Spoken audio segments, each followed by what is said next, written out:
Now we're live. Okay. Hello, dear fellow CelloChat followers. I'm happy to be here for the fourth time, I think. And before any questions will come in, I can just say where I am. That's my whatever that is, practicing room, library, TV room. It's a very small apartment here in Madrid, but we preferred small over being in the center. And it's quite hot. I think today it was in Celsius 35 degrees or so. And unfortunately this room is not with air conditioning, so I will start sweating, I guess, after a little while. Yeah, I had been quarantined here for 2 months, from March, April, May. And then all of a sudden I got a call from my manager in Germany that concerts which I was sure would be cancelled beginning of June, suddenly they happened. But instead of playing the huge Brett Dean concerto twice, they asked me to play Haydn D major instead for 8 times, which I happily did. It was good to play again after too much time off. And first I loved the time off. It felt like sabbatical I always wanted to take, but now it was good playing again, at least a little bit. And now I'm back on holidays. I kind of kept the summer free anyway, because I like to be off in summer. But after having had this break now in March, April, May, I wouldn't have minded being a bit more busy in July, August. But therefore I'm here to do some cello chatting. If you're, here's something. What is the role of contemporary music in developing one's career in music? Oops, that's a good question. Because often same questions come in the cello chat, but this I haven't seen before. So, role of contemporary music, I think probably not enough, I'd say. I sometimes have the feeling there's still too many niches. I mean, if you look at the number one cellist 40 years ago, which I think undoubtedly was Shostakovich, he just played everything. He played from Bach to Shostakovich and Britten, and he was a cellist playing what the cellist should play, everything. And now there are some specialists for modern music, some specialists for Baroque music, and obviously then there are some who play everything as well. But it's very dangerous to fall into a niche. And unfortunately I see that the standard repertoire is being pushed much harder than modern pieces, and I mean, there's many reasons why there are not more modern pieces in the standard repertoire. It's a big complaint I have for everybody. I mean, us cellists, the audiences, the orchestras, but also the composers who sometimes wrote stuff or often write stuff which is far too difficult. I mean, I just got a comment from somebody on YouTube saying, how come that composers write such difficult music that only super virtuosos can play it? And that is indeed a problem. I mean, it should be actually possible, as it was 50 years ago, that any student could play the most important modern piece back then, Shostakovich concertos or Prokofiev. I mean, you can play that. It's still demanding, but absolutely feasible. And now there are some pieces which you have to be either a super specialist how to play very modern music, or you have to be willing to break your fingers. So that's a problem, which might also be the problem why there's not more contemporary music being offered, especially concertos for students. Often there's no piano part even. I pushed quite hard for the editor of, it was Busi and Hawkes from the Unsuk cello concerto, to actually come up with a piano version so that students can play it, or professionals who want to learn it and then play it with an orchestra. So that was a long answer for a short question. Could you please elaborate on how you developed your career after completing conservatory studies? Well, my career, I knew always I wanted to become a musician. And the only professional musician I knew was my father, who played for 45 years in the Berlin Philharmonic Orchestra. So my dream was to become a member of that orchestra. And my super dream was to become principal cellist of that wonderful orchestra. And the principal cellist should have retired at the age of 65 to 65, and I would have been 25. But the guy stopped 4 years early because of bad back. So I was 21, and by that time I had just won some national competition in Germany, and this competition came with 60 very small recitals in a year. But these 60, so I never played concerts before, and after the competition suddenly I played 60 small recitals, which I loved. No fee, I mean hardly any fee. I was traveling by car through the night to save money on hotels, but I loved it so much. I loved the freedom, and also being able to play and nobody telling me what to do. Most of the pieces I played I had just learned by myself without teacher. And then I decided not to follow that path. So all my life I have done little competitions, just not to win, but to have a goal to work for. Youth competitions, like as a 12-year-old, 10-year-old, I did this little competition. I never survived the first round because I hadn't practiced technique enough.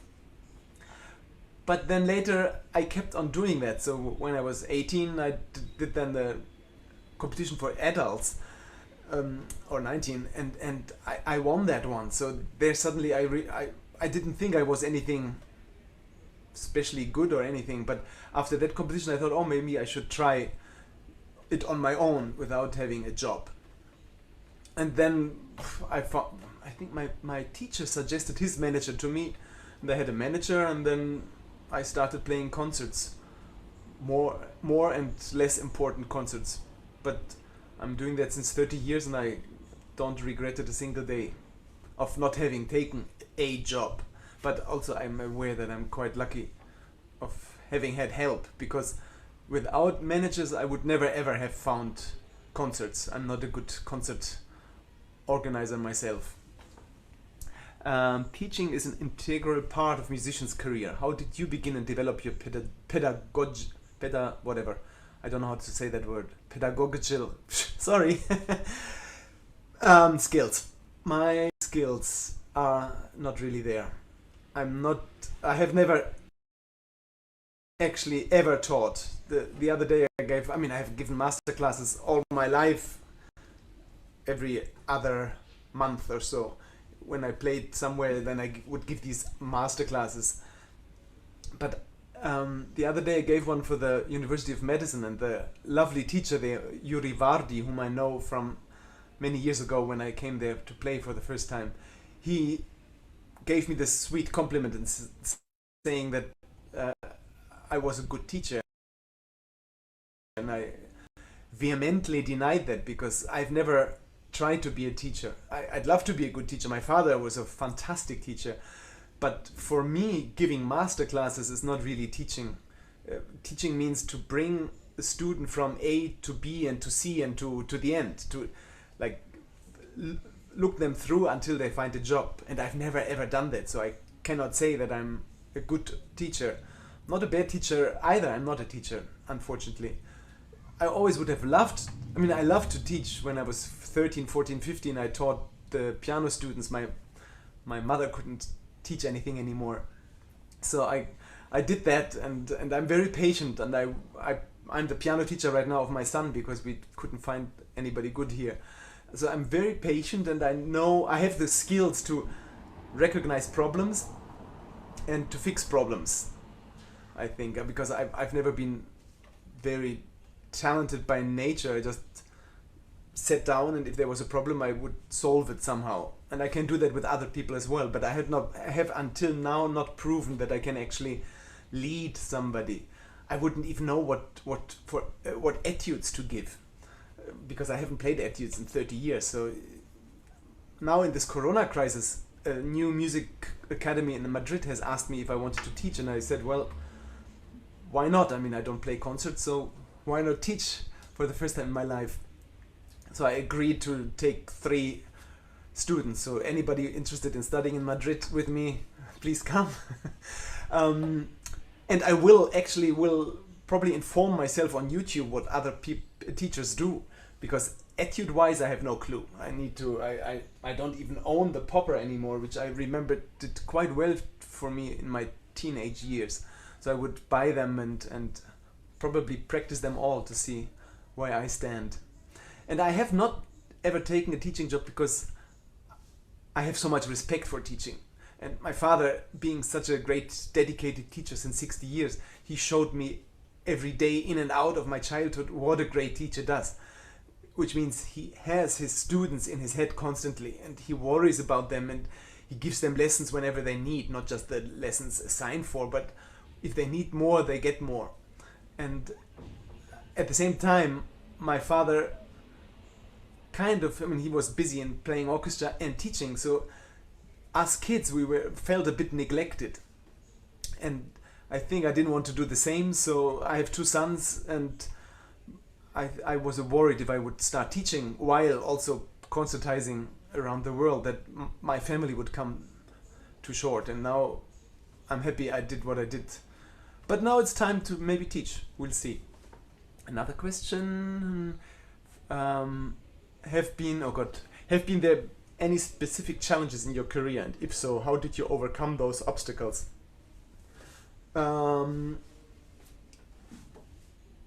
Challenges.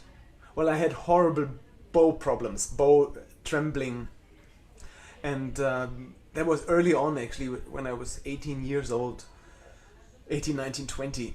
Actually, I'm being a creator on Patreon, and on that site I did a whole video blog about how that happened. I played ice hockey and I couldn't hold the bow anymore, and I got very nervous, and that actually lasted for 2 years. My trembling right hand. And actually one of the next video blogs will be a whole 15-minute section about how I found my way to deal with the bow. So I would say that until now has been the biggest challenge to find a way to make the right hand work. I mean, all you cellists, it's the hardest. I mean, it's so easy, it goes like this, you do that, but to feel comfortable and know what you're doing, also in the most horrible stress situations, you need to have figured it out. And I did that for 2, 3, 4 years, and until now in my daily routines, I explain it on this Patreon page as well. I have these 8 daily routines, and the 2 first ones are just bow. The first 3 ones, there's banana bow, and there's some other exercises which I find incredibly necessary to be able to play on the level I want to be able to play. So that was the biggest obstacle. The other obstacles were minor, I think. I don't even remember. Oh yeah, I once dislocated my finger. That was right. It's still crooked. You can see this one is straight and this one is crooked. And I dislocated it while trying to pick up a rent-a-car to drive to a concert. So that I think until today that remains the only concert I ever cancelled. It was in 1993. And that was an obstacle because a month later I had my debut in New York in the Alice Tully Hall. And I really wanted to play it and to learn and to teach myself how to play with a dislocated finger. I mean, it had been put in, but it hurt so much. I had to change my technique. The technique before was kind of artistic, doing all kinds of crazy fingerings.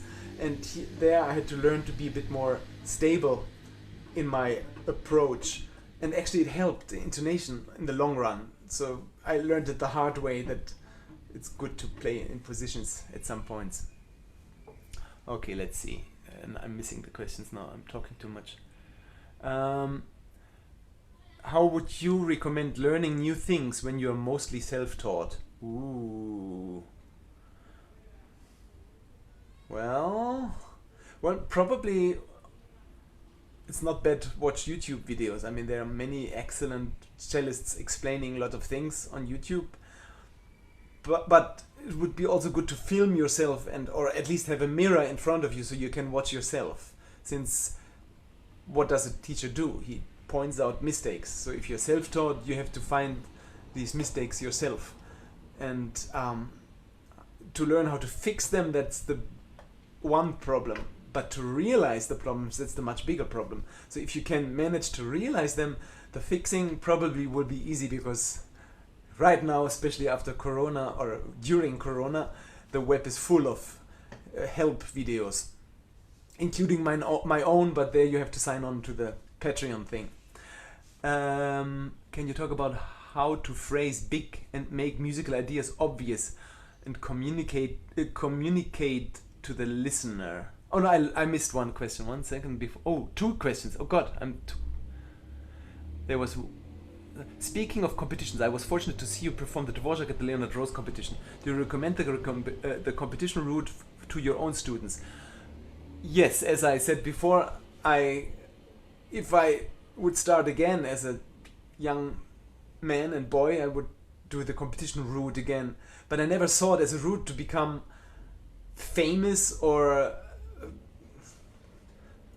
having a career or having a life. It was just for me to have goals to practice for. So I would recommend everybody to take competitions purely as goals to practice for. You will practice more. The teachers will give you better lessons because they don't want to be embarrassed in those competitions. And you will learn in the competition how to deal with your nerves, and it's a great experience. But I would never ever go there and listen to everybody else and compare myself and get all bitter.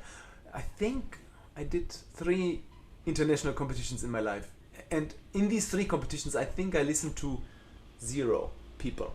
So if I want to listen to cellists, I go to their concerts. I would never listen to a competition. I don't know why, but it just doesn't interest me. I like concerts. Competition is not a concert. Competition is a goal to practice. So that's why I recommend them, but I would not recommend doing them for anything which has to do with music. Because, yeah, music is not written to play against each other. It's written to play together. And competition stands exactly the opposite. So as long as you see it as a goal, then go there. But if you think you have to win, then no, forget about it.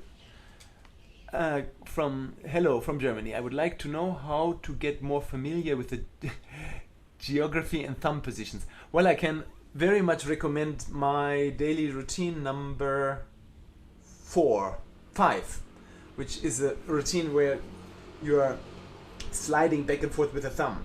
So you should, to get, I think I call it the Oistrach routine. It's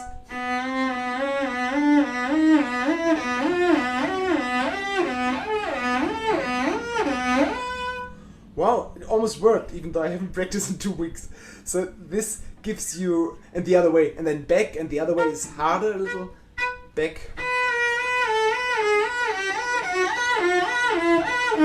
So that will give you a better thumb. Then to work the positions, maybe that takes care of the positions as well, because you just will know where to go with the thumb.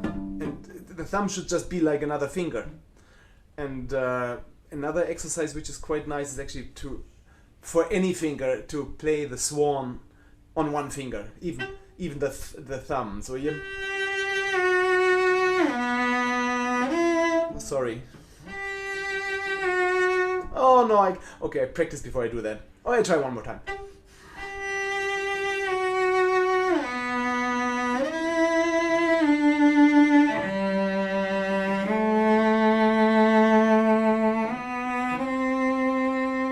So you see, it's a thumb. It's no other finger.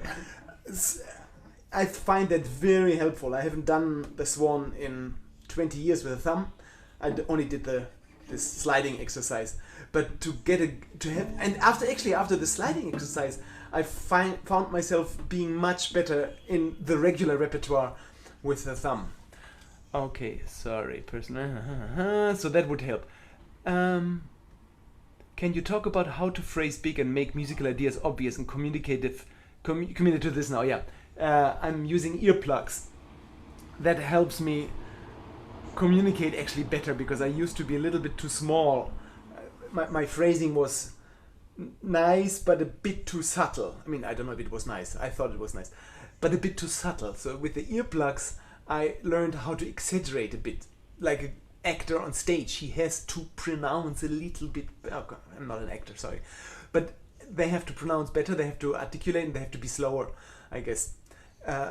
So with the earplugs, I learned how to exaggerate whatever I want to do. To phrase big, I don't know. I mean, you mean longer phrases, longer lines? Just sing it first and then see if you can match that on your playing. I mean, obviously every single cellist will tell you he thinks of a singer, so I say the same. Singing is for me the most essential part of playing the cello. My mother was a singer, and I always wanted to become a singer, but I have a horrible voice, so I didn't. But cello is the next best thing. So to sing, it will help you to at least sing inside, so you can then try to phrase it longer and bigger. And to communicate to the listener, I mean, those are 3 points, huh? Phrase big, make musical ideas obvious, and communicate to the listener. That's the last thing which I learned actually while doing outreach. I often went, turn this off, sorry. I learned a lot by doing outreach, going to schools and play for the kids. And this one thing I learned was that the children complained when I played that I closed my eyes. First they asked, why do you close your eyes? And I said, well, because I can concentrate better. Actually, it's true, I can concentrate better. I can listen inside myself what I want to hear and then focus if what I hear inside comes out, which is obviously quite important. And then they said, no, but don't close your eyes, look at us. So I forced myself to look at them while playing, and I couldn't. I froze, I could not play anymore. And I thought, well, that's actually not so good. I should learn how to play while looking. At the same time, I saw Heinrich Schiff play a very beautiful Haydn concerto in Cologne. It was like 20 years ago. And he played and he looked like this, and it looked so musical, even though it had nothing to do with the playing. Just how he looked, it looked musical. I mean, he played musical as well, but his whole openness, he really drew us in. And a couple of weeks before, I had seen this wonderful singer. She sang and she gave this recital and she sang to the audience and she drew us in by looking at them. So after that, I tried to learn to, while playing, look at the audience. I mean, I always play without contact lenses, so it's all a blurry thing there, which is helpful. I don't want to see faces, like being overly excited or being completely bored. Both I cannot deal with. I want to see the anonymity, which makes me feel more at home. But I think looking at them does help to communicate what you want to do, because you get them. And playing by heart. I mean, I've just published a video blog about playing by heart and also talking about my memorizing technique, which is really quite helpful. And playing by heart gives you much more power to actually reach out to the audience than when you have the music there and you look at the music. So open the eyes, play by heart, and involve the people. Like, I mean, we in Germany, or at least me in Germany, I never learned how to speak publicly.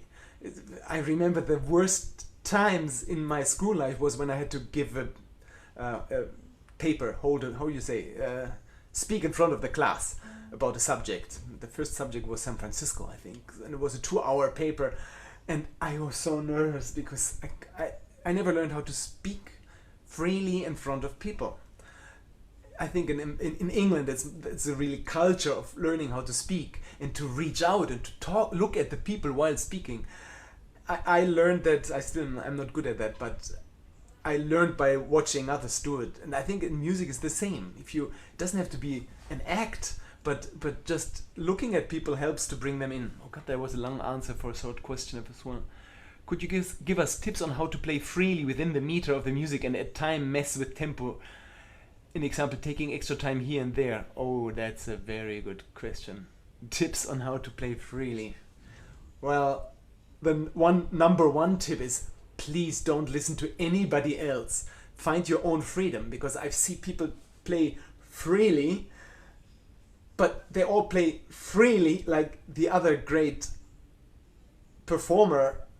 I mean, now comes to mind the Elgar concerto with the most wonderful performer of all time, Jacqueline Dupré, but she plays freely. But if you play her freely, then it's not freely anymore, it's just wrong rhythm. So this freely has to come really spontaneous. Already I think if it's kind of warmed up and, oh, I like that, I do it again and again and again, then it's not free anymore. It just becomes an act. So free should be really spontaneous. And it's an excellent question. Within the meter, that's exactly the point. Freedom should, I mean, there's a pulse, and if I have a pulse watch, my pulse is never the same. So the pulse moves, but my pulse doesn't go from 90 to 40.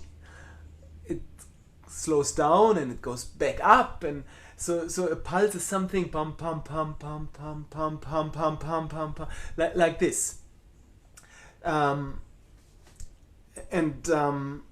To find your own pulse, it's quite a challenge, I think. So to practice a piece, if you want to practice with metronome, to first be in a meter, do it very slowly. Have the metronome like in 30 for the whole bar or something, and then try to reach the bar line together. So then you can take your freedom.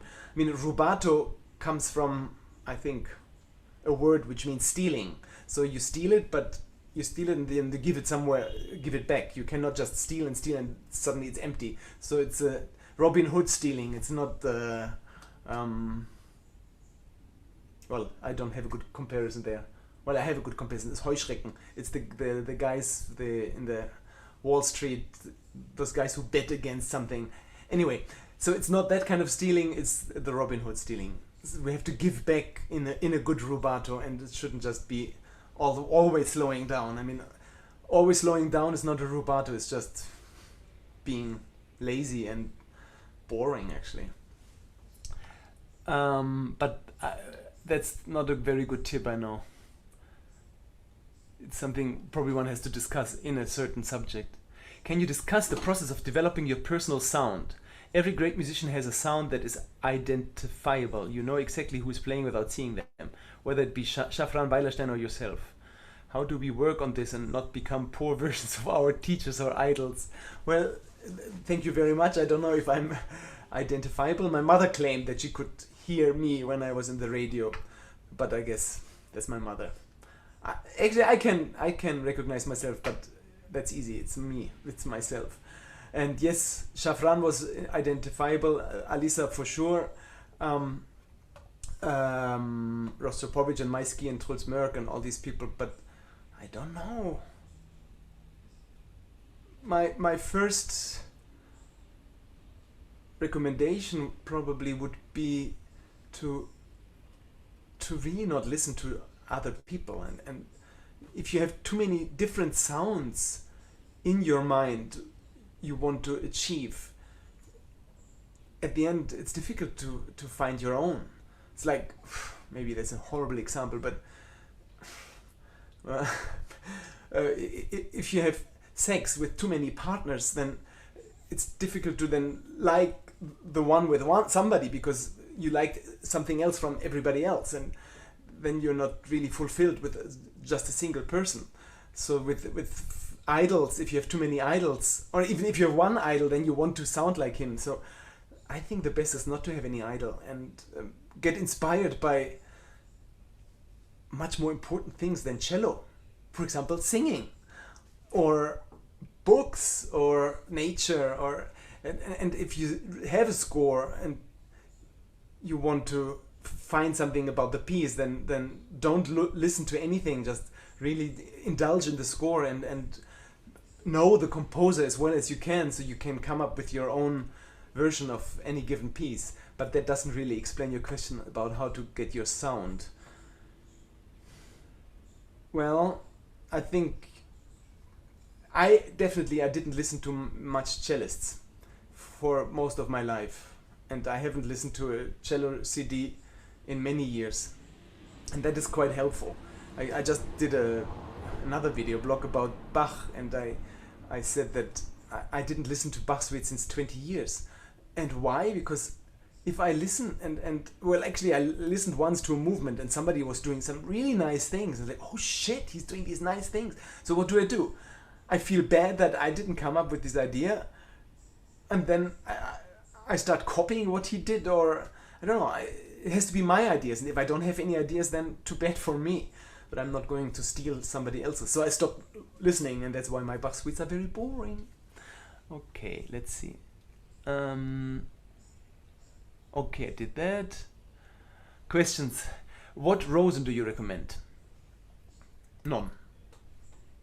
Right now I play the rosin, I think my bow rehair guy in Madrid gave me. I think it's Larsen rosin, and I'm happy with it, but I'm really not very picky. I always used any rosin which was thrown at me, and I don't really see any difference. I hardly ever put rosin on anyway. So sometimes after a month I realize, oops, maybe it's not me, maybe it's not my bow technique, but the bow needs a bit of re-rosining. Next question, when you travel to perform in different areas, would you find yourself having to change the strings you are using? Never. I actually never use change my strings. That's maybe that's why I have my own sound, because the strings sound so ugly. No, actually I change them when they break, and then suddenly sometimes I realize, oh, this hasn't broken in a year or so, and then I exchange it, but I don't make it depend on travel. I mean, again, I can recommend earplugs. The earplugs, I think you actually hear what matters. And all those little tiny insy-pinsy things people start obsessing about, nobody can hear them but you, and not me, because I can't hear, I have the earplugs. But if you don't use earplugs, then you get distracted from, oh, today it sounds, you hear every day differently, and the cello sounds every day differently, but that doesn't matter, you have to still play. And so I don't even know if my cello sounds different in different weathers. I think it sounds the same, but with the earplugs it does sound the same, and I'm quite sure finally out there they all sound the same anyway. Once I broke a string, it was actually my debut with Boston Symphony. I broke the string in Schumann concerto in the last movement, and it was the last movement. I mean, it's so short, I had 3 minutes more to go, and I didn't feel like going all the way backstage and change the string. So I just swapped with the principal cellist, whom I thought had a Goffrilla like myself, but he didn't. He brought his English cello, which sounded completely different to my own. And I hated myself. I thought, oh God, that's your debut with this wonderful orchestra and this incredible hall. How can you be so stupid to play it on a cello you never touched? So I somehow survived it, and the audience was happy because they like when you do something like that. But I got a recording from that. Actually, I should post that at my Patreon channel at some point. And obviously you can hear there's the break of 15 seconds, but then the piece continues and it sounds the same. So actually I was playing with earplugs and I could even hear that it was different, but no, still it sounds the same. So I think people are often too worried about the instruments. I mean, it's good to have, you find an instrument you feel good with and have a bow you find good with, you find yourself comfortable with, but don't exaggerate. And I think, or go adjusting. I mean, I haven't taken an adjustment, I think, in 2-3 years, and I'm not planning on doing one. Okay, question. Hi Alban, what have you been the most musically challenging concerto you've ever played? Musically most challenging?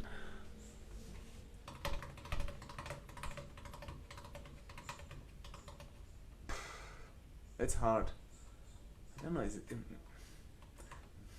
Maybe Schumann? Is that the musically... Yeah, maybe. Musically and technically most challenging, I would say Schumann. Because I don't like the versions out there, but I haven't managed to do a version I like. Because Schumann wrote this very fluent metronome marking and people ignore it. And actually it makes so much sense. And there are letters about where he expresses what a spring-like happy concerto he wrote. But we don't manage to do it like that. And one reason is also that it's so difficult technically. So I'm not quite sure, because musically challenging, to make it musically beautiful, it's challenging, but the challenge is more technically. I understand it completely how it should be done, but until now I'm not happy. I recorded it and I'm not happy with that recording. And now I played it the other day, right before lockdown, and actually that was coming closer to how it could be. It should be quite a, I mean, the beginning should be rather nervous than like this. He writes not too fast, but he writes 130, and actually originally he even wrote 140. So this kind of, or also the slow movement, which that shouldn't feel rushed. I mean, nothing should feel rushed, and you have to play within that rather high pulse he gives. You should have your rubato, but it should be a fluent pulse. I mean, Schumann was a fantastic composer. If he writes metronome markings, and we know for a fact that he was furious about the cellist he sent the music to, that the guy wanted it to be played in 90 or in tempo 100. And Schumann had himself bargained down by this cellist from 140 to 130. So 130 was his last word, not some silly dream he had. So I think it's quite important to take that serious and to work within this framework. So yeah, that's the technically the most challenging piece, though, is probably the Unsuk-Chin concerto, which is just so hard, and also by memory it's hard, but pure technically it's impossible. So that's the hardest piece I've played, but not musically. I mean, it's great music, but wasn't so difficult to understand. How do you go about learning music? A bar at a time, a section at a time, etc. And how do you go about speeding it up? Yeah, I go bar by bar. I just find my way through, and some pieces are easy, then you go through it in one take and then you do it again. Some are more difficult, you take more time. The older I get, the more time I like to leave to learn the piece. So I don't sit there for 5 hours because I have to play it the next day. But the last piece I played was the world premiere of the Julian Anderson concerto, and I could see it wasn't technically so challenging. So I started around Christmas and just worked my way through. I used this memorization technique, which I posted on this Patreon thing, and I didn't spend more than 2 hours every day on the concerto, but every day I spent these 2 hours quite religiously for 2 weeks, and then I put it in my head for the next 10 days. So 22 days I went bar by bar and section by section, and then page by page, and the sections became larger and larger. So no, I don't go by bar, but phrase by phrase maybe, if it's very difficult. And slowly the whole thing comes together, and the more it's in my memory and in my brain, the more it shrinks actually. So that's why I recommend strongly to play anything you play by heart. At least for me, I feel I have a much better overview over a certain piece. And how I speed it up? Actually, I don't think of speeding up anything. I just play, and then I get more and more into a natural tempo. Unless there's some crazy passages, like in the Unsuk-Chin concerto, they use the metronome. The metronome from whatever, slow, 60 to 63, 66, 69, 72, go three steps at a, no, three at a step. Quite slowly, so you don't even realize you're getting faster. Or now I'm preparing this CD in homage to Feuermann with a lot of quick encores, among others. Spin lead and whatever is this thing at the fountain, Davidoff. And this I practiced without metronome for a while. And also rhythmicization, like da da da da da da da da.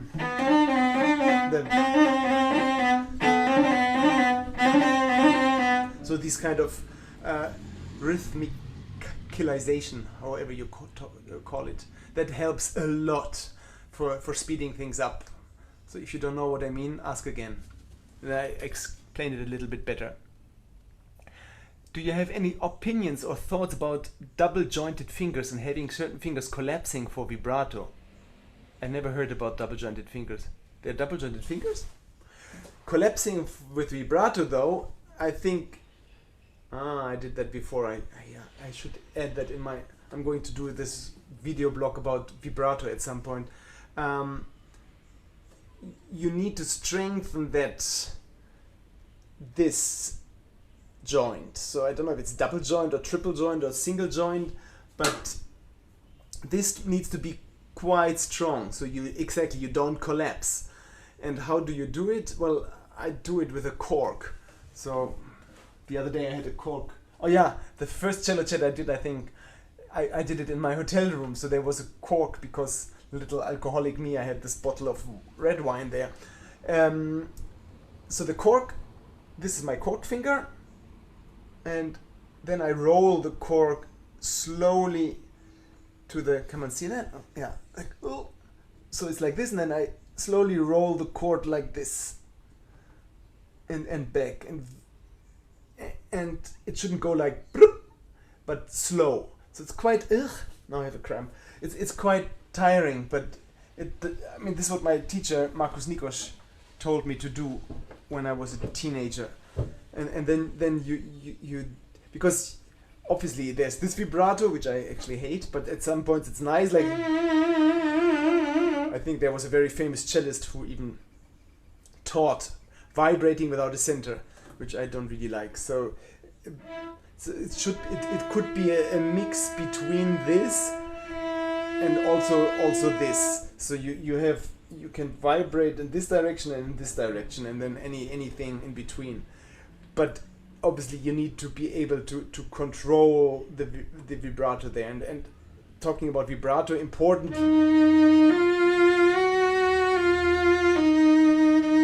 to be able to vibrate through and not like,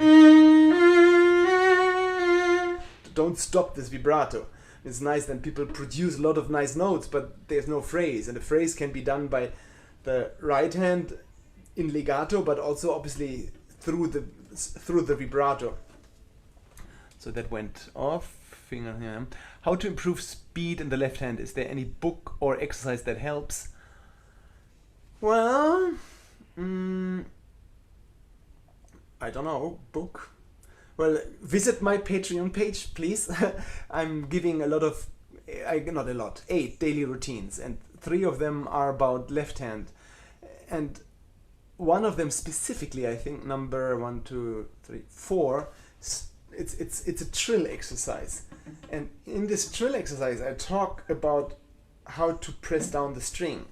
And until now, I mean, I said I don't teach, but in masterclasses, most people I see, they're pressing down the string like this, which makes the hand much more, which tires the string quite a lot. And if you just press down without doing this, then you don't lock up, and then you actually will have a higher agility. So that is actually an important step 1 before working on the speed. And later, speed, well, 4 years is wonderful. Actually, I didn't mention that in any of my daily routines because I don't do it anymore. But I think, how did it go?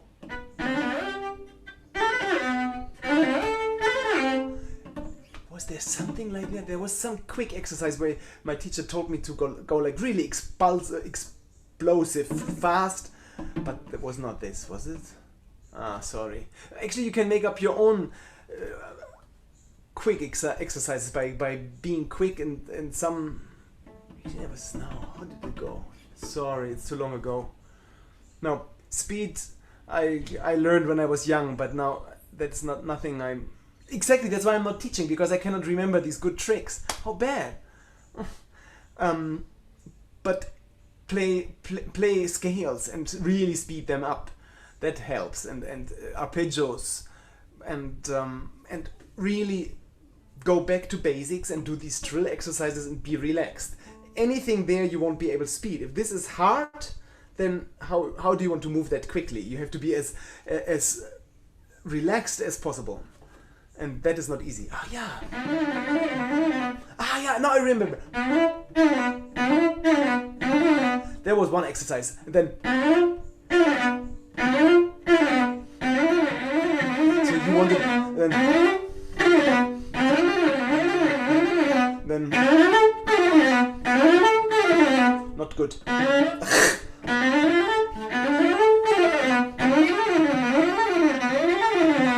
So those were the quick exercises. Yes, I remember. Thank you very much.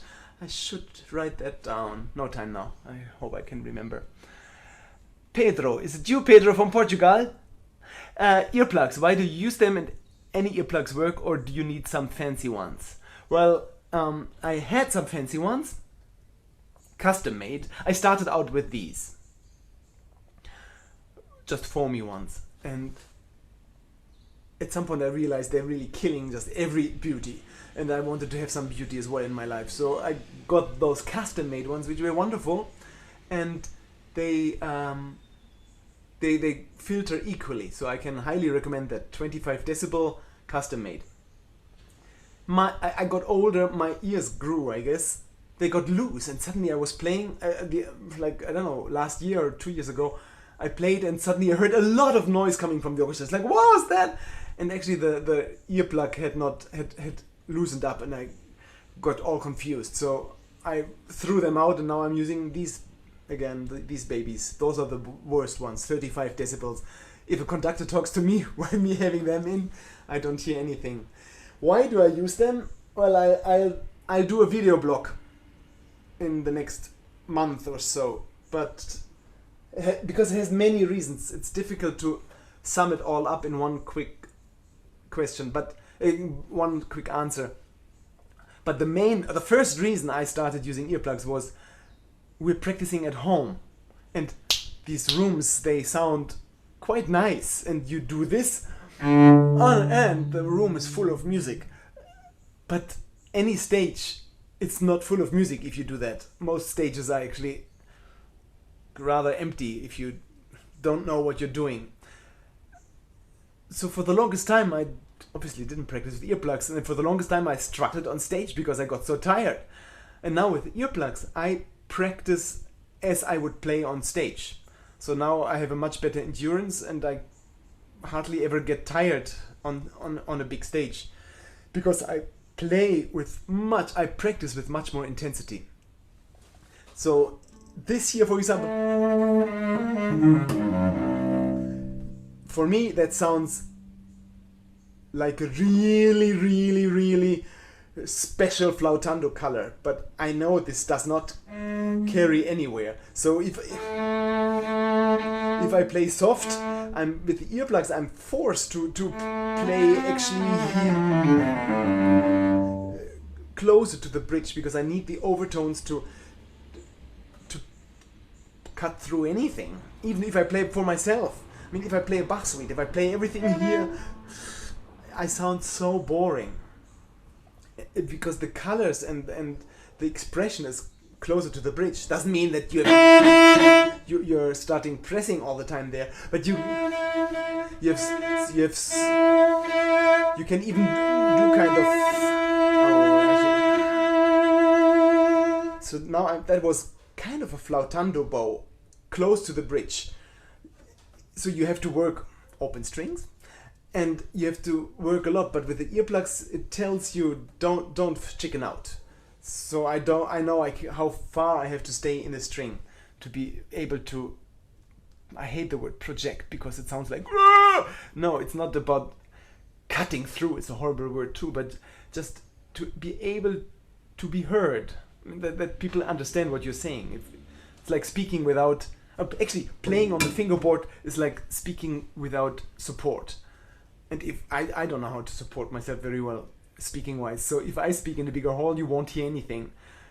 People who learn how to support them, who speak with support here, whatever that's called, diaphragm, you can hear them. Those people are called actors or orators, or somebody who has learned what he's doing, or singers. And us playing on the fingerboard is exactly that, to speak, playing without support. What's your routine on the concert day? Used to be really rigid. I had this thing figured out. I would go jogging, sleep, jogging, bath, and then practice and go on stage.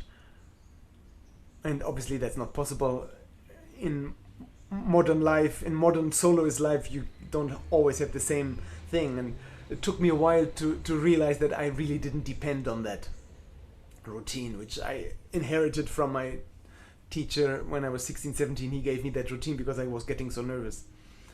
So now I have no routine anymore.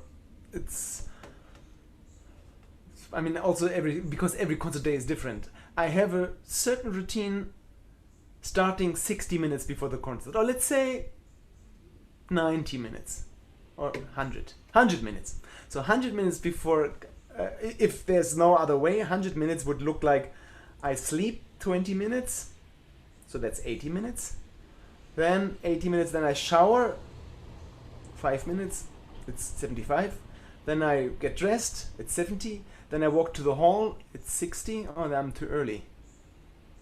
No, I want to arrive, normally it depends on the concerto, so if it's Dvorak, I want to arrive 55 minutes before I play, because I like to go through the entire piece, and that's the only routine I have, is I get to the hall, I go to the practice room, and then I go backwards of the concerto, movement by movement, slow, without working hard, but Dvorak is long, so that's 45 minutes. Saint-Saëns, I need to be there 30 minutes before, because it's a shorter piece. And I go movement by movement backwards, so the last thing I let pass through my brain is actually the beginning of the piece, but slowly and without tiring myself out. But just to, and without any bullshit, just really, I scrape off any thing and like to go back to basic one last time right before the performance. And then in the performance, I let myself enjoy, if it's possible. So that's my routine. Hello, Maestro. Greetings from Venezuela. Hello. I have a question for you. How can you return to the desire to study? Oh, I'm sorry. How can you return? And sometimes I feel saturated and I stop doing it for a few days. Well, how old are you? That's the question. If you're not so old yet, not like me, if I don't feel like it, I don't play. But I have played so much in my life. I have done my, 20,000 hours of practicing the cello since a long time. So it's sometimes fine if I don't practice for 2 weeks if I don't have a concert. And then I need 3-4 days before a concert day to get back in shape, among others, with my daily routines. So for you, not feeling happy to practice depends on the level. I would say if you're on a high level, say take the day off, take 2 days off. Even if you're on a beginner's level, it's very important to practice every day. But also sometimes, my father said it's important to practice every day, but sometimes you have to recharge the batteries. So do recharge the battery, just don't force yourself to go through it. I have heard that comment actually from some of my patrons the other day. 2 or 3 have written so far that they didn't feel like practicing, and then when they saw the way I practice, they felt inspired to go back to these roots, because my what is it? Motto?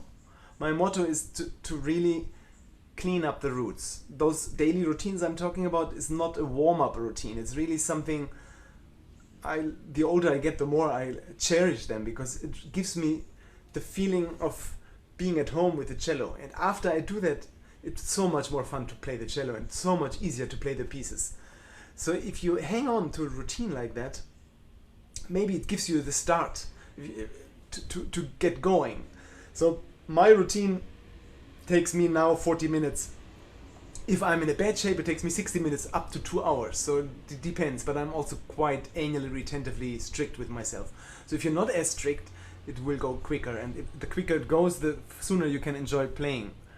But I think it's quite important. I mean, at least this is what those patrons say, that it gives them much more pleasure to practice with these kind of routines, where the problem with technical exercises, I believe, is that those books, they're always so thick, so you always feel completely overwhelmed with the amount of having to play so much. And you don't, you just pick yourself some essential things, as I did, and I use those essential things since 30 years. So I have not changed the key I play my scales and arpeggios in 30 years. I'm playing E flat major probably for the rest of my life. I mean, I can easily adapt it now to any other key, but I like E flat major.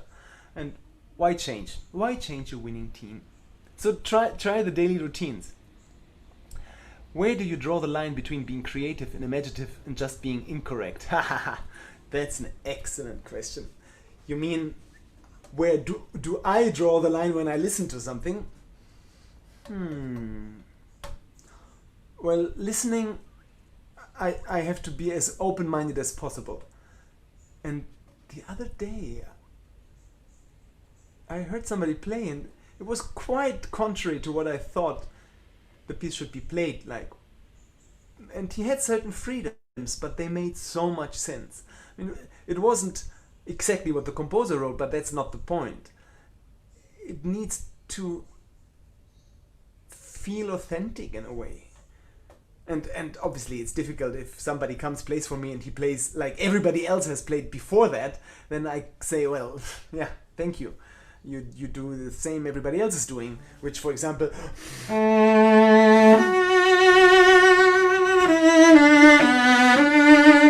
like this complete ridiculous version of the second theme of Dvorak concerto, which is just wrong. It says, what does it say? Piano or something, and it says a tempo, and then don't get me started. So these things where the composer, and obviously you don't have to play a tempo completely. It's a different story and it's a different world. But if a composer writes piano, then play piano. And if you want to play piano solistically, then move close to the bridge and don't press the hell out of this piece. The last time I heard the Dvorak concerto was, I don't know, 15 years ago by a cellist, and I could not hear him throughout the beginning, but then came the second theme, I suddenly could hear him because there he played fortissimo. So there I draw the line. If everybody is doing it wrong, then that's the line. If you are a wonderful genius, a crazy genius, and you come up with something unique but making some musical sense, even if I wouldn't do it like that, but it has to make some, and the sense. I'm very open-minded. I mean, one of my favorite pianists is Cécile Licard, and I remember she played some Beethoven sonata for me many years ago when we met in New York 20 years ago. And she said, "Oh, you're German, you must know how to play Beethoven." So she sat down and she played that, and I was there with the score like, oh, but he didn't say that. He didn't say you should do this, and here's the crescendo and there, and you should stay in the tempo. And she was very open. Oh yeah, okay. Then she played it like I wanted, and it was so boring. So I said, no, go back to what you did before. It was so beautiful. I was just being the anally retentive German trying to figure out how to follow the score, but she was already 3 steps ahead. And she had done her own version of it. It was not some copy of some great master, but she had come up with it on her own. And if I sense that, then actually I think you can be as creative and imaginative as possible. Especially with music before the romantic period. Later on, let's say Kodai solo sonata, obviously you have a lot of space to be creative and imaginative. But if the creativity is only by stretching forever some rests and making the whole piece fall apart and speeding forward where it gets fast and slowing down forever, that's not really being creative. That's just being stereotype, I guess. I was there too. Where? Oh, National Kennedy Center. Oh yeah. So that's the competition I did in 1993. There was the Leonard Rose competition, and this Felipe wants to know how I prepared for the competition and the performance. I don't remember. It's almost 20 years ago. I do remember. I remember that at some point I was getting nervous because I knew there were wonderful people in the jury, and I thought, what could he like and what could he like? And then once I caught myself thinking that, I thought, ridiculous, don't do that. Just play as you think it should be played, because poor jury members, they listen to these pieces there and they might just be happy if you play whatever you think is how it should be played. And I would recommend that to anybody who enters a competition where I'm in the jury, because I want to hear you and I don't want to hear what you think I might like. I want to hear something original. I want to hear beauty created in the moment. And this is what I tried for the competition, more or less. And I remember, actually one thing interesting that you mentioned, the Dvorak under Jean-Pascal Tortelier. My patron and friend Bob Park, who was my host during that competition, he attended the meeting between me and the conductor, where we went through the entire piece. There was the Dvorak concerto for the finals of that competition. And then he also attended the final, obviously. And he came to me afterwards and said, well, listen, I really liked your performance, but the meeting with the conductor was so much more beautiful. And I remember that when I started using earplugs, because what had happened in the meeting with the conductor, he could hear all the nice little nuances I was doing. And with the big orchestra in this big hall, the Kennedy Center, all the nuances were washed away. So what I learned from his comment, thank you, Bob, was that I have to exaggerate more. I cannot just be no, it's a huge hall, and it doesn't mean you have to play loud all the time. You can play soft. There are many passages where you can play soft, but you cannot do micromanaging and micro-phrasing too much. It has to be a bit broader line. In a recording maybe, but even that, if there's thick orchestra playing, a lot of things will be washed out. So that's what I remember of this competition. Where do I rehear bow in Madrid? That is, I always forget his name. I'm so bad with names. Gonzalez Arcos. Gonzalez Arcos. Oh God, forgive me. I'm so bad. He's very nice and he does very good rehair. So, what are some of your general philosophical ideas surrounding music? Tortelier said musicians are teachers of love. Does that coincide with any of your views? Yeah, I like that. I did a class with Tortelier and he said many things. He was a great talker and very inspiring. And I remember when in the middle of the class he said, he said 10 things what a musician should be, and I forgot most of them. He should be a composer, he should be a poet, he should be probably teacher of love. I don't remember that phrase. And he should be a sportsman, and he went down on the floor and he did the 10 push-ups or so, and he was 72 or 73 at that time, so impressive. Teachers of love. Yeah, actually that's very beautiful. I mean that's I immediately believe that he said that because it's him. And you might say today, oh, that sounds cheesy. No, it was really him, and his eyes were glowing when he would say something beautiful like that. So he was a real poet. My general philosophical ideas surrounding music, difficult. Right now I don't feel I have any. I haven't played in a long time. 2 weeks. Well, as I said before, be as true to yourself and as authentic and original, and don't try to please anybody. And that's what I tell myself. Just to believe in what you feel is right, and obviously be open to criticism, but find your own way and find your own voice, how you want to express things. And cut the crap. I mean, that would be probably one of my main philosophical ideas. Cut the crap. I don't want the smelling under the armpit, or no. Oh, and what I really don't like is this. That is horrible. My teacher told me when I studied with him.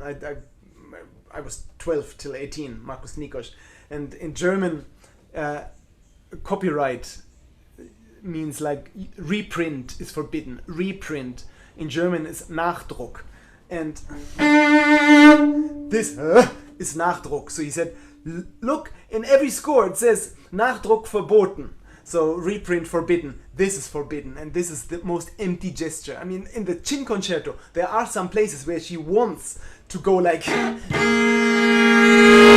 so she wants that. So that's, but a last note should be like this and not to have the. It's an empty, superficial effect, and whoever does it in a class with me, I tell them. I don't put them down because so many people do it, but I think no singer would do that. Oh yeah, some bad singers. Sorry, Italian opera. Ooh, don't get me started. Can you explain? Can you explain the two different intonation systems and how you specifically practice depending on if you're playing double stops or single notes in a piece? I don't know two different intonation systems. Are they two different? I only know in tune and out of tune. I'm a cellist. I'm a bit stupid. I guess there are several different intonation systems, but no, just like, I don't know if any singer ever talked about that. I know some colleague of mine, he told me that somebody was talking about intonation like this, and they should be like, it's like, what? A singer, no, they just sing in tune. You sing in tune or you sing out of tune. You play cello in tune or you sing. Obviously, sometimes you have a leading note, and if you want, you can play it a little bit leading more or less, or the minor thirds, like, but finally it has to fit together. And no, practice depending, especially on double stops. Sorry, it's not against you. It's just I'm probably too stupid. I'm just jealous that I don't understand the two different systems of intonation. If you're playing double stops or single notes in a piece. No. Well, double stops, I have this, I'm practicing fourths in my daily routine, and I practice them like, that's all.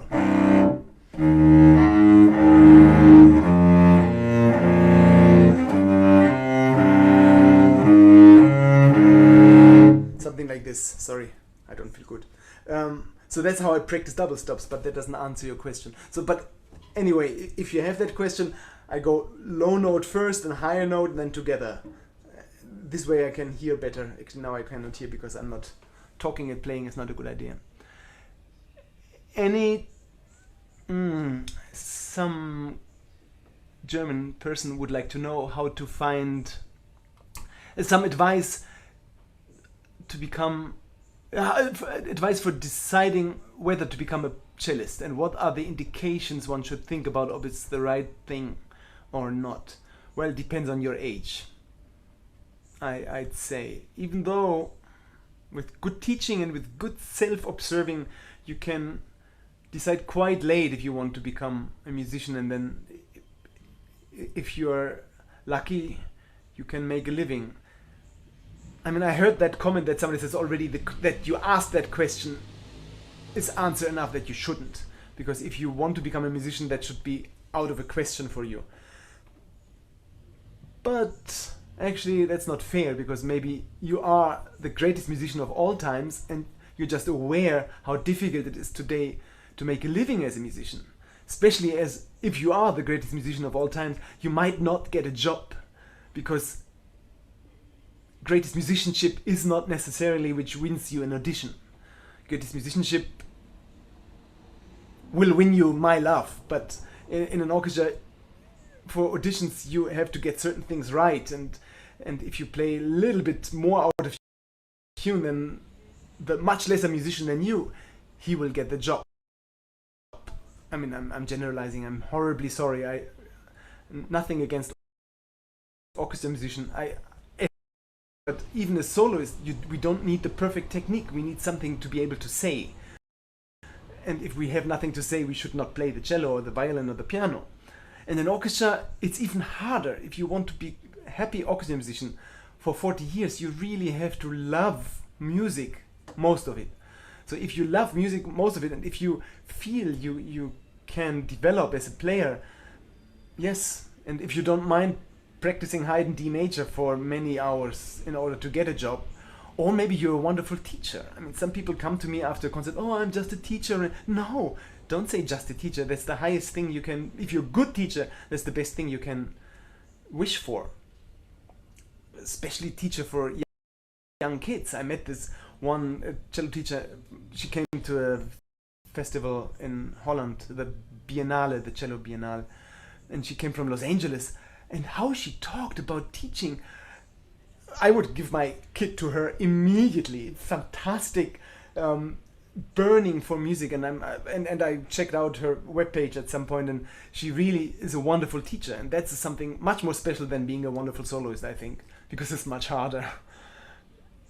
I'm surprised you only rosin once a month. I'm told to rosin every day. Oh, no, every day, definitely not. Well, it depends also how much you play, I guess. But no, you don't have to rosin every day. Once a famous violinist told me that she never rosins. It's on your bow and then it's fine. You need your arm weight to sink into the bow and then it's good. Definitely not every day. Do it once a week. Please do post a link to your recording of Schumann with Boston Symphony Orchestra. Okay, I will. I should write that down. What was the other thing I was supposed to do? I wanted to do post a link. Hi, Schumann, Western. I forgot the other. Oh yeah, Cork, Vibrato. Okay. Just looked on YouTube and I can't find it. No, it's not on YouTube. It's even forbidden for me to post it because it's an internal recording. Do you recommend student concertos or are they not so important? Good question! I don't know any, but thank you for asking, because I'm so sick and tired of people playing the big concertos for me in masterclasses without actually being ready to play them. And once in a class somewhere in Spain, this lovely cellist came. I mean, there were 4 cellists. 3 of them killed some big major concertos. Then this guy came with a very nice bow technique. Looked something like that. And he played, I think, Romberg concerto. And he played it really nicely. And I said, wow, you're one of the first to play a student concerto. Thank you. And a little later, I found out he just had switched from the violin to the cello. Hence, the bow technique, which was perfect, but a little bit violin-like.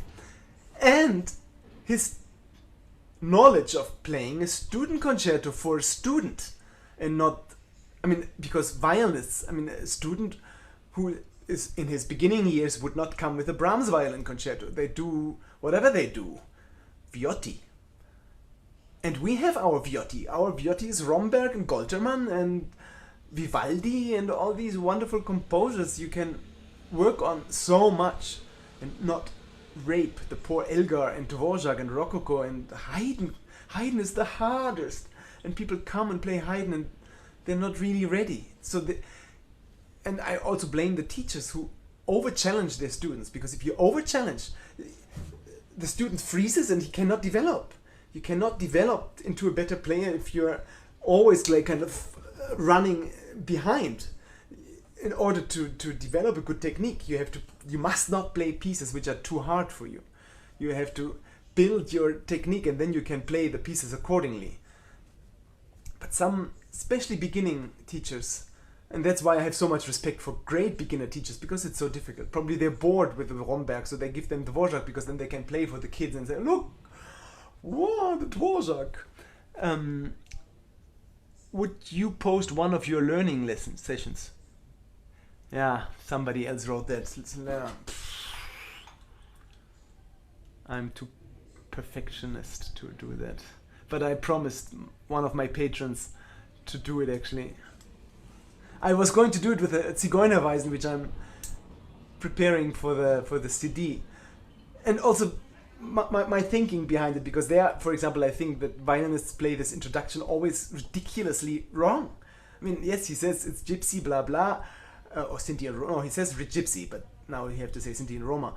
Whatever it is, there's music, he wrote it down, and he wants a rubato, but he doesn't want it like, and whenever I hear that introduction of the Zigeunerweisen, I could puke, because it's so boring, it's so slow, and always like da da da da da. Oh, this whining in music.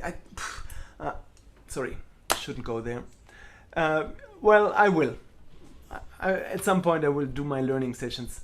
Also, my learning sessions, they just go over so many weeks, but that's right, I could film a passage and then next day film it again and then really see the process. Okay. Thanks for the inspiration. How to improve the quality of sound, how to control the speed of vibrato, how to make your right hand more relaxed while playing. Well, the right hand relaxed, I explained a little before. Please, visit my Patreon. It's only €3 for a month, and if you don't like it, I reimburse you after 24 hours. There I talk a lot about how to relax the hand. It takes a while, and there's some more questions coming. The quality of sound, actually also, I'm talking a lot about that. whenever you do exercises, just watch the sound. Don't just do like... And also this I never want to see. It should always be... What is that? The arm on the string, and then you never this kind of... if you want to play soft, then play a little bit less weight, but not this. So any exercise should always have the right sound. So even if you do a trill exercise,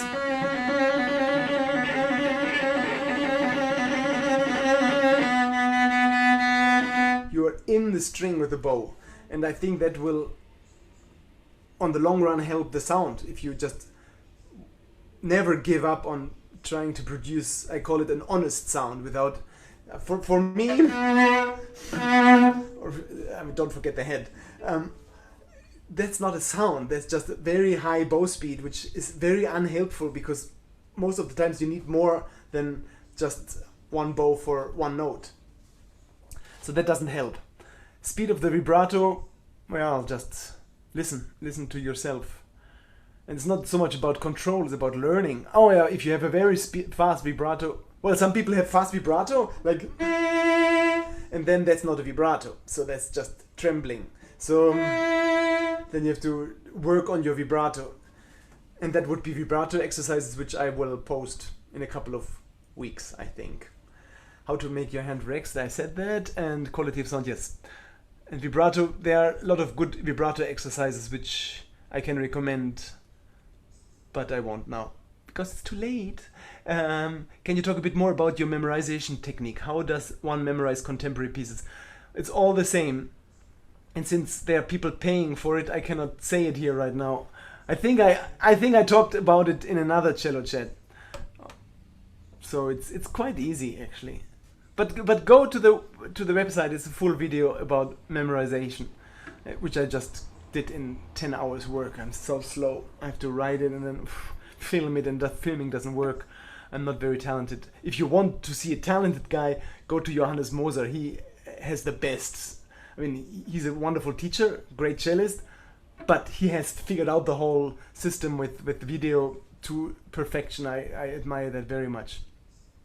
And memorize contemporary pieces as anything else. You just use that technique. Has to do with staring, and then even the most complex pieces will fall into place. Do you use the earplugs in both ears? Yes, I do. 440 hertz versus, no, I don't care. I don't like it if it's too high. If it's in Germany it used to be 445, which was a bit too much.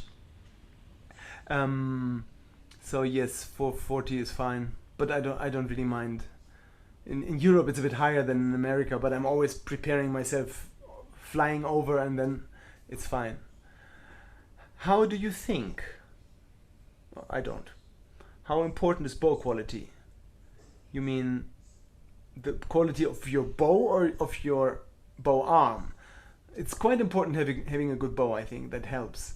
And the bow arm quality, or how to use the bow, that's even more important, definitely. Oh, you want to know bow quality. Sorry, I didn't continue reading.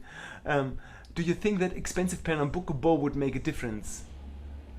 I have no idea. But carbon fiber bows are wonderful, but they don't sound the same like a good old French or German bow. And what's the most important factors? I need the bow to really sink into the string, so that you feel like it sucks itself into the string. And then what else? The technical things I'm not so interested in.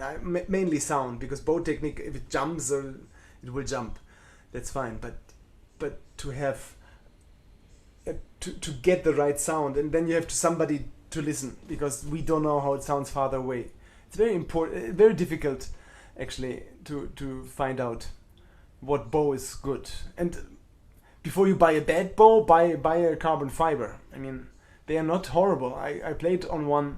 I mean, there's no comparison to a good bow, but bad bows, yeah, sure, you can save some money. by rather buying carbon fiber. So William said that's the end of the questions. Thank you very much. Hope to see you all soon again, and if you have any questions, become my patron and I will answer anything to great length. Also, I do offer lessons there if you're interested in a session, half hour or 1 hour. All best. Bye.